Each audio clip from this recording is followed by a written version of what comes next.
और जिस व्यक्ति ने अपनी जिंदगी में सरलता को प्राप्त कर लिया, समझ लेना कि वो उन्नति की सीढ़ी पर चढ़ना प्रारंभ कर लिया और वो उन्नति की ओर आगे बढ़े।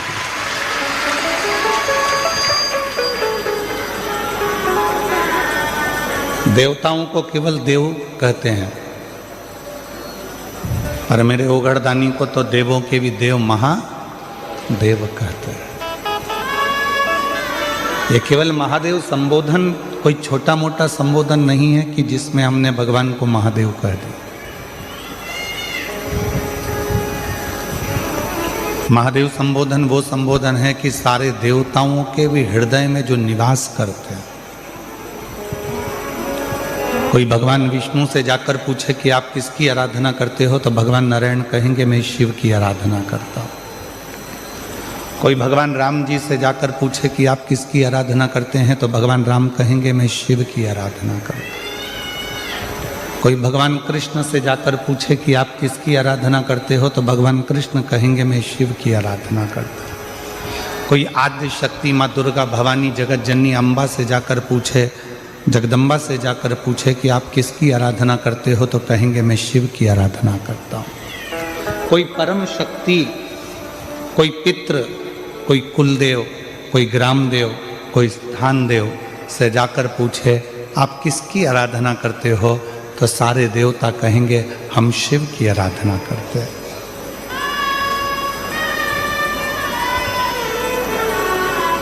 क्यों? क्योंकि शिव क्षमा की मूर्ति है। उनमें भोलापन है, सहजता है, नम्रता है, और वो नम्रता उनको बड़ा बनाती है। आप बहुत बड़े बन गए, पर आपके भीतर अगर वो नम्रता नहीं आ पाई, तो आपके जीवन में आप कुछ नहीं कर पाए।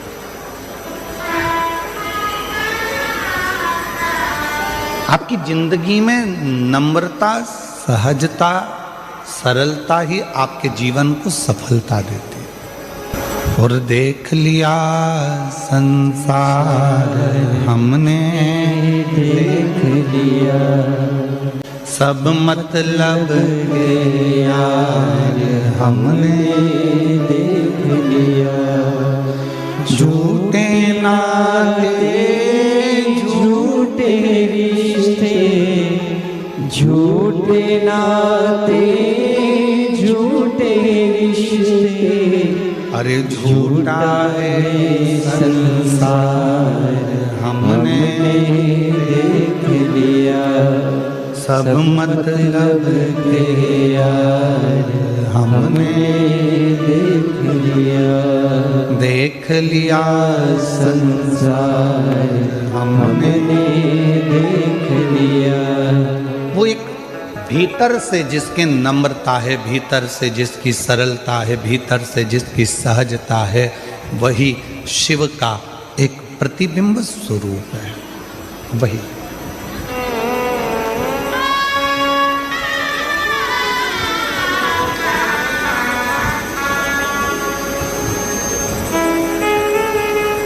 छोटू भाई, जब मिश्रा जी और सेंगर जी ये दोनों जब सीहोर पहुँचे थे शिव महापुराण की कथा लेने के लिए, तो हमने इनसे पूछा था कि कथा सूरत में इतना भीड़ आता है, इतनी भक्त आते हैं, और रात्रि में विश्राम करने वाले ज़्यादा आते हैं। छोटू भाई, कभी मौका मिले तो आप लोग सब रात का आप तो दर्शन कर रहे होंगे, रात्रि को विश्राम करने वाले ज़्यादा होते हैं, क्योंकि सबको मालूम है रात्रि विश्राम कर कर सुबह कथा सुनकर बाबा की मिट्टी को अपने शरीर में लगाकर बाबा से अपनी मनोकामना पूर्ण कर कर जाना है सब। तो हमने मिश्रा जी से भी कहा, सेंगर जी से भी कहा कि भक्त बहुत आएंगे, कैसे व्यवस्था हो पाएगी, आप लोग कर लेंगे? तो इन्होंने कहा था आप कहते हो कि शिव जी किसी ना किसी रूप में आते हैं, तो छोटू भाई मिश्रा जी और सेंगर जी ने एक ही बात कही थी कि कहीं ना कोई मिलेगा और शिव संभालेंगे। और मुझे लगता है आप ऐसे मिले इनको कि कहीं ना कहीं बाबा की कृपा से ये पवित्र कथा तो मैं लड्डू गोपाल महाराज जी से भी आज गौशाला के महाराज जी को भी कहूँगा, कहीं ना कहीं शिव की भक्ति करो।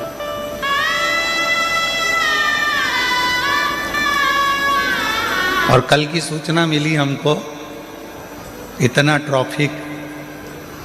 ट्रैफिक मुंबई में भी कथा करी तो भी इतने घंटे का जाम नहीं लगा। जो तुम इतनी लाखों की संख्या में पहले दिन आ गए कि पूरी गाड़ियां ठस ठस रही।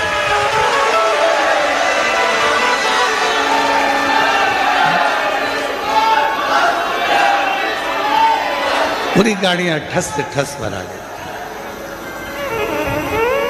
पर एक निवेदन आप लोगों से कहेंगे, आप लोग अगर स्वीकार करेंगे तो, कि अपनी गाड़ियों को, चाहे मोटरसाइकिल हो, चाहे फोर व्हीलर हो, चाहे ऑटो हो, चाहे रिक्शा हो, उसको धीरे धीरे चलाओ, आराम से चलाओ। कथा में आए हो तो ये सोच कर जाओ कि हो सकता है कि 1 घंटे कथा ज़्यादा चल गई, इसलिए हमको घर पहुंचने में 1 घंटे की देरी रहेगी। पर धीरे धीरे आओ, थोड़ा स्लो चलो। हेलमेट लगा कर रखो, सीट बेल्ट बांध कर रखो और लक्ष्य ध्यान में रखो। थोड़ा धीमा धीमा आराम से जाओ, आराम से। एक होती है गाड़ी की चाबी, एक होती है बंगले की चाबी, एक होती है तिजोरी की चाबी, एक होती है फैक्ट्री की चाबी, एक होती है दुकान की चाबी, और एक होती है ऊपर छत पर जाने वाली दरवाजे की चाबी। इन सब चाबियों में सारी चाबियां जल्दी मिल जाती है। फैक्ट्री की चाबी भी आपको जल्दी मिल जाएगी, रखोगे जहां मिल जाएगी, और गाड़ी की चाबी भी जहां रखो वहां मिल जाएगी, लॉकर की चाबी भी मिल जाएगी, दुकान की चाबी भी मिल जाएगी। बस एक जगह की चाबी कहीं ना कहीं घूमती रहती है, वो छत की चाबी है, ऊपर जाने वाली चाबी। ये चाबी बड़ी मुश्किल से मिलती है, बड़ी मुश्किल। ढूंढते रहो, क्यों? छत की चाबी तुम्हारे पास है क्या? नहीं। छत की चाबी तुम्हारे पास है क्या? नहीं। छत की चाबी कहाँ रखी है? जरा देखो। वो छत की जो चाबी होती है वो कहीं ना कहीं खो जाती है। उसी तरह संसार में, दुनिया में धन दौलत संपदा की चाबी तो कहीं पर भी प्राप्त हो सकती है, पर शंकर के पास जाने वाली चाबी खोई हुई है। उसको ढूंढना शिव महापुराण में है।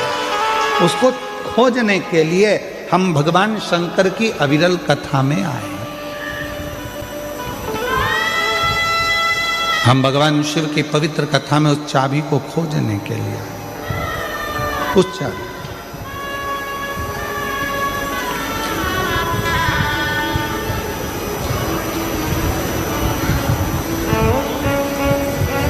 और चाबी खो गई तो ढूंढना पड़ेगा, और अगर नहीं ढूंढ पाए तो फिर ताला तोड़ना पड़ेगा या फिर चाबी वाले को बुलाकर लगवाना पड़ेगा।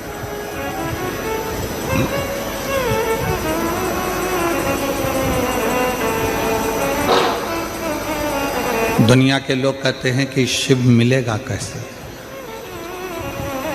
शंकर कैसे प्राप्त हो?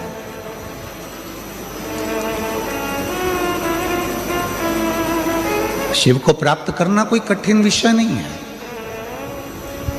एक लोटा जल लेकर जब आप अपने घर से भगवान शंकर के मंदिर की ओर जाएंगे, हृदय में शिव शिव श्री शिवाय नमस्तुभ्यम उच्चारण करते करते करते करते जब शंकर के भगवान के नजदीक में जाएंगे तो शिव कुछ ना कुछ आपको दिया होगा, इसलिए शंकर भगवान आपको अपनी ओर खींच लेंगे, अपनी ओर। हर कोई सा पाना और हर कोई सा नट हर जगह पे फिट नहीं होता है। नट जानते हो? अरे बोलो तो जम के। पाना जानते हो? गाड़ी में वो नट को कसने वाला। हर कोई सा पाना और हर कोई सा नट हर जगह पर फिट नहीं होता है। जो नट जिस स्क्रू के लिए बना हुआ है वो उसी में फिट होता है। उसी तरह संसार सागर में पूरी मृत्यु लोक में जितने भी लोग रहते हैं उसमें से कुछ लोग ऐसे हैं जो शंकर भगवान को भजते हैं। तो समझ लेना कि तुम वो नट हो जो शंकर नटराज में ही फिट हो सकते हो, दुनिया में कहीं फिट नहीं हो सकते।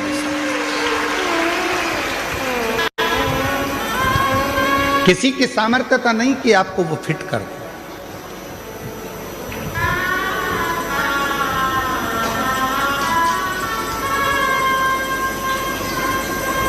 किसी की सामर्थ्यता।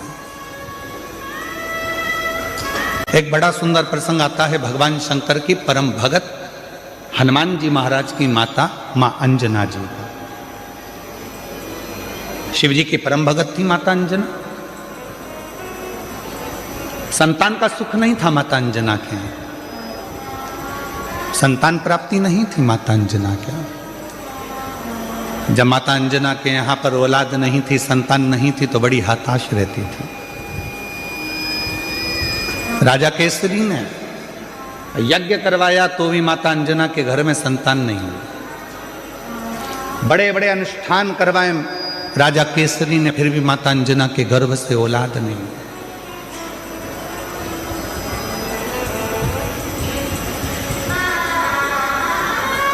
बहुत कठिन।